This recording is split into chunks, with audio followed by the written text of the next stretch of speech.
Hello, everyone. Matt Bruggeman. I'm here to answer a couple more frequently asked questions that we get, especially as it pertains to CMMC.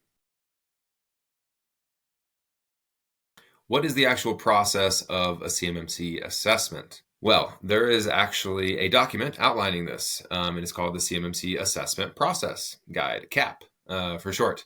This is put together by the C3PAO accreditation body, the Cyber AB, and it is the authoritative document the C3PAOs need to follow in terms of what is their assessment process, what are the steps in the process that we need to make sure that we hit on and touch on.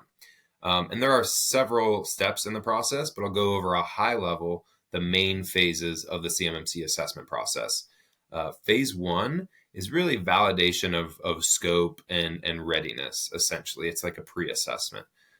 What that actually ends up looking like is we need to validate a couple of things as the C3PAO. We need to validate your scope, the availability of evidence, and the documentation. So what we're looking at here, and I like to highlight this for anybody that I talk to about this, this is not us going in and assessing and checking whether we think you will pass the assessment or not. This is us going in and validating that you have the proper documentation, evidence, scope, process, people to go through the assessment. If anything falls short in that initial preliminary phase, that pre-assessment, the full assessment probably would not go well. So it's good that we have this catch, but it's not necessarily a determinant of whether you will pass or not, the actual full assessment. So phase one is around validating that you're ready to be audited. There's sufficient data and evidence and documentation there for us to assess you against. Once you successfully move past phase one, phase two is what you would think of as the actual detailed assessment, getting audited. That's when we as the C3PAO are looking at each of those 320 assessment objectives in those 110 practices in NIST 171 revision 2.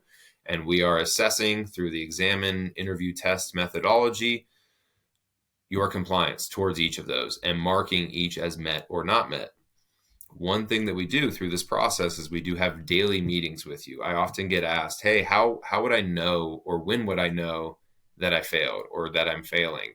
You will be very aware through the entire assessment process how you are doing, because we have daily meetings with the organization seeking certification to let them know how that day went, any findings, any issues we're having, any of that sort of stuff.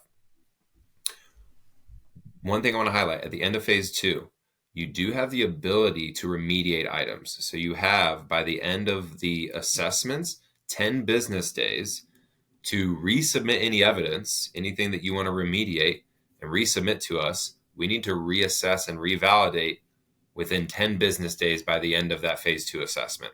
So there is a little bit of a leeway given in phase two, 10 business days, for you to remediate items that may have been marked as not met in your actual assessment. Then once we're done with phase two, phase three is really more of the reporting. A lot of that is on the back end that you guys don't need to worry about as much as the organization seeking certification. It's a lot of like the C3PAO going through quality review checks, uploading our results into the DoD EMAS system. And then phase four is the actual certification and optional POAM phase. So if you got 110 out of 110 and you met all the 320 assessment objectives, this is when you would receive a CMMC level 2 certification. If, however, you meet a certain criteria, but you did not meet all 110, you can move into a 180-day plan of action and milestones window to close those items, have a C3PAO come back in, reassess those, and reevaluate them. If you meet these criteria, which I'll outline in a second, you'll actually receive a conditional certificate until you close all of them and get it reevaluated by a C3PAO. The conditions are you need to meet at least 80% of the overall controls. That equates to 88 out of the 110. There are 1, 3, and 5 point controls. All of the items that you put into a plan of action and milestone have to be 1 point values. So you can't have any 3 or 5 pointers and go into that POAM closeout. Phase 4 is issuing your certificate and closing out POAMs as an optional phase. So if you met all of the criteria, you met 110 out of 110 NIST 171 practices, you get a level 2 certification. This is where your C3PAO would issue that to you. If you did not and you fell short, there are certain criteria that you may optionally go into a 180-day POEM closeout phase. Those criteria are you need to meet at least 80% of the overall 110 controls, which equates to 88 out of the 110. The other important criteria is there are 1, 3, and 5 pointers. You need to only have 1 pointers. So any 3 or 5 point practices would cause you to not be able to move into this and get a conditional certificate. You can only carry 1 pointers. But if you meet those criteria, you're meeting at least 88 and they're all 1 pointers, you can get a conditional CMMC certificate, and then you get a 180-day window to close out any of those plan of action and milestone items that were short. And then you have a C3PAO come back in, reassess those number of controls that you did not meet initially, and then you can have that conditional certificate changed to a full CMMC level 2 certificate. What do you need from me to get a quote? We do have a lot of organizations reach out to us and ask, hey, I'd like to get a quote. I'd like to get a proposal. Like, what do you need from me? Obviously, we need to have an understanding of your actual scope. Ideally, we would hop on a call, dive into that in a little bit more detail, talk through what type of assets you have, where that data flows within your organization, what type of data you're touching.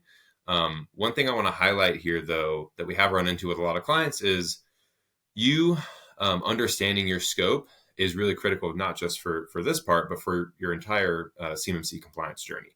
You want to get a good understanding of your boundary, your information system, what is within that. Basically, where does this sensitive data flow within your organization or externally for whatever external service providers are going to be in scope as well.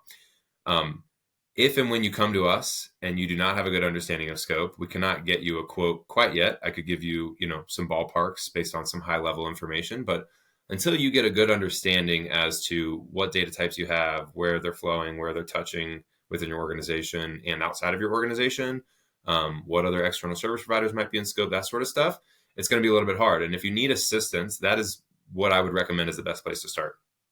Get a good understanding as to the data types, where it flows, where you at with documentation and getting ready for that assessment as well.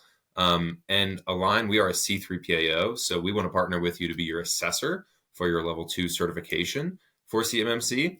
If you need help before that, we do also offer a mock audit. But before that, even getting ready to a place where you understand what your scope is, you put together your documentation, you feel like you're in a compliant state to those 110 security practices, we do have a number of really great partners that we could recommend you to. So reach out to us if you're curious to learn more about how to better understand your scope. If you're listening to this right now and you're like, I actually have no idea what you're talking about, I don't know about assets or data types or scope, still feel free to reach out. We can have a conversation and we can guide you to the right partners in our network who would be a really good starting place for you to understand some of those as we continue conversations on the C3PAO assessment end. Do you need to come on site as part of the assessment? My favorite answer, I've done this for many of these, it depends. Okay, what does it depend on? Well, there are a certain number of requirements within the CMMC NIST 800-171 Rev 2 framework that do require the C3PAOs to check physical on-site requirements. And so we would need to, and we would come on site to assess those if those are applicable to your organization. Now, there are many organizations, especially in today's day and age, that are completely remote, completely cloud native, whatever that might be. If you don't have any like physical CUI or any physical sites that would have any CUI on it and require these physical controls, then we do not. So if you're curious to learn more about like the intricacies of that and whether you think an assessor might need to come on site and getting a good understanding as to whether you might have a physical CUI or not, feel free to reach out. We can have a conversation, but that's one of the most basic metrics that I use as like an initial question with any clients that ask me this. I would just ask them right back, do you guys have any physical CUI on site anywhere? And you can usually, from a few follow-up questions from there, drill down very quickly into whether an assessor needs to come on site as part of your assessment or not. What controls do you assess? So as part of CMMC, the program, it is essentially designed to validate that you are meeting existing security requirements that are in like DFAR 7012 contract clause, as an example. That points to NIST 800-171 Revision 2 Control Framework. So basically, CMMC is designed to have third parties, C3PAOs, come in and validate your compliance to NIST 800-171 Rev 2 for those that are in level 2 and handling CUI.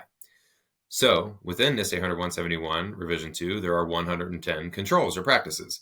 So ultimately, that is what we as the C3PAO assess as part of a CMMC assessment.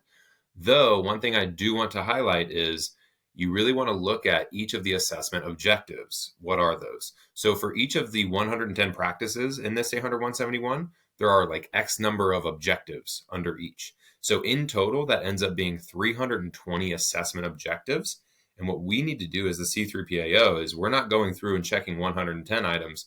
We're checking 320. We have to mark each of those 320 assessment objectives as met in order for you to receive your CMMC certification at the end of the day. So I always tell clients, when you're looking to transition from that, hey, we got compliant and we documented our compliance phase of getting ready into getting assessed by a C3PAO, there's some prep that I would recommend in terms of just preparing to be able to prove that you're meeting the controls in the way that you say you're meeting your controls.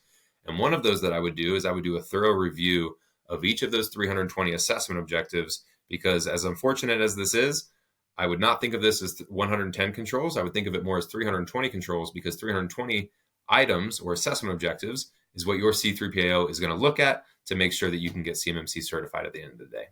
Will my assessment results be uploaded to the DoD? Yes, they will. So as part of the CAP, the CMMC assessment process, which is put together by the Cyber AB, we C3PAOs need to follow that. And there are certain steps in the process. And one of them is we do need to upload your assessment results, both early in the process in the pre-assessment stage, as well as later in the process after completion of phase 2, which is the more detailed, thorough assessment of those 320 assessment objectives and those 110 controls.